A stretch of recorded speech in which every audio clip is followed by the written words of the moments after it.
Tuma's body ached from hunger. Another icy dawn crawled over the vast grassland.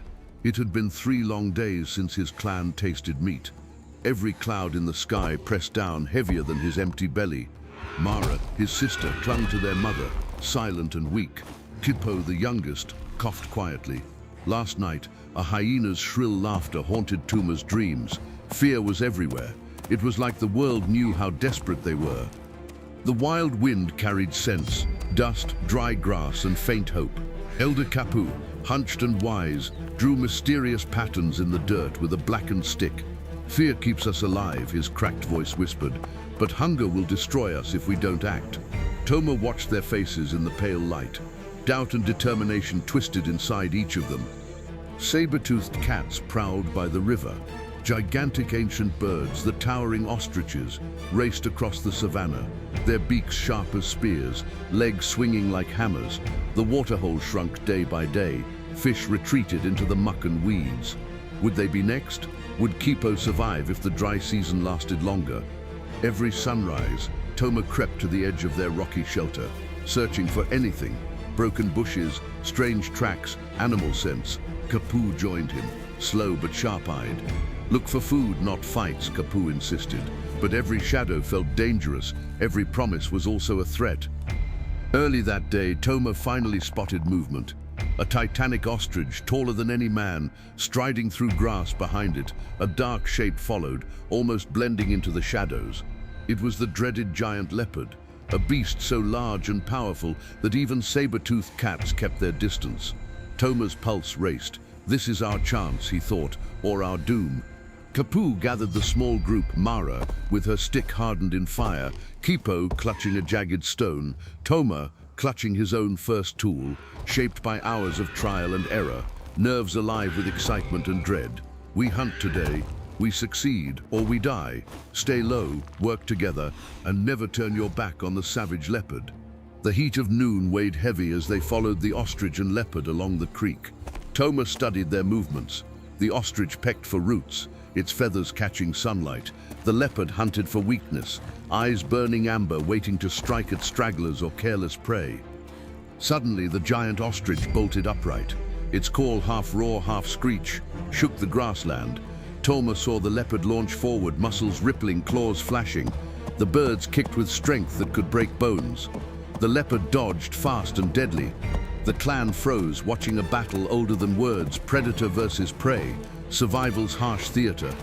While chaos reigned, Toma signaled Mara to circle behind. Kippo watched, fear crushing his voice to a whisper. Don't go, Toma, please. But hunger was stronger than fear.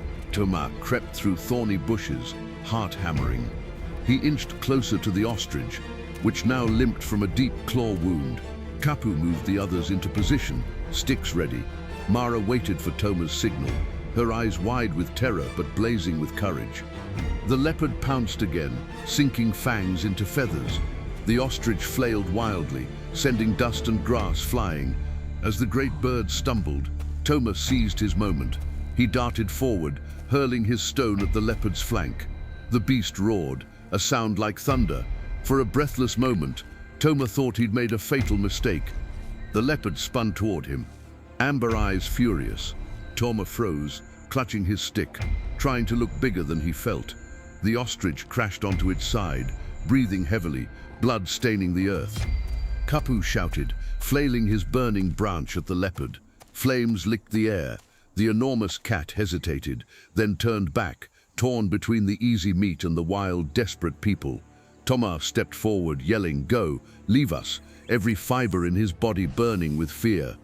With a guttural growl, the leopard retreated, disappearing into the tall golden grass. The clan surrounded the ostrich, working quickly with their primitive tools. Mara sobbed as she skinned the bird, gratitude mixing with relief. Kippo choked on fresh meat, eyes welling with tears. Through trembling hands and pounding hearts, the group filled their empty bellies. Toma felt stronger, more alive, hope swelling inside him for the first time in days. But celebrations were short-lived. Hyenas emerged from the shadows, drawn by blood and noise. Their eerie laughter made the children shiver. Toma knew what to do. grabbed a burning stick, pushed flame toward glowing eyes. Kapu and Mara joined him, forming a defensive line, tools raised high. The hyenas snarled and danced beyond reach, but hunger mixed with boldness. The clan screamed, waving fire at last. The scavengers slunk away, defeated by courage and teamwork. As dusk fell, a low, ominous thrill passed through the camp. Kapu gathered everyone close. Predators are never far, he warned. One battle is not the end. We must always be ready. That night, Mara tucked herself against Toma's side. Are we safe now? She whispered. Toma gazed into the darkness, listening for distant growls, seeing flickers of movement in every shadow. For now, he answered softly, but tomorrow hunger comes again, and maybe the great leopard does too. He thought back on the day, the battle between the monsters, the terror of the leopard's eyes, the triumph over the impossible bird. He wondered what ancient ancestors felt. Did they know pride and fear the way he did tonight? Did they dream of new tools and safer shelters? As the family slept, Toma crept outside to study the giant ostrich feathers and gnawed bones. He remembered Kapu's words, tools can beat teeth, fire can chase away fear. He began chipping away at a fresh stone, trying to make a sharper blade, dreaming of a day when his people were more predator than prey. Thunder rolled over the plains.